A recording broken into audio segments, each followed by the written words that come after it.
అయిపోయింది అంటాడు, ఏమంటాడు ఏదో అంటాడు. ఏడవై గెలిచిన గొప్పడంటే పారిపోయిందంట. ఆయన పోయి ఎమ్మెల్యే అయినా మా పార్టీ అధికారంలోకి వచ్చి మంత్రి అయినా మీ బిడ్డకి అందరూ ఆశీర్వాదం అవుతాడు.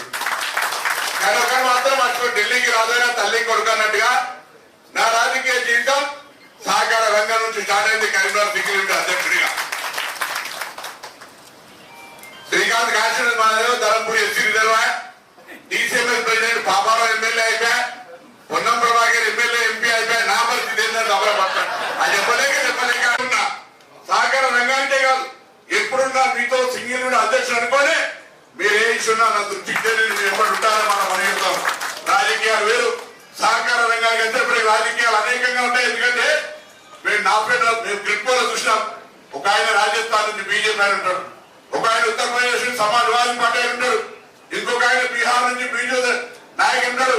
అట్లా అన్ని పార్టీలకు సంబంధించి ఉన్న అక్కడ ఉండేటువంటి ఒక సామరస్యము సహకార రంగానికి ఒక ఊపిరి లాంటి అవకాశం ఉంటుందని మనం చెప్తాం.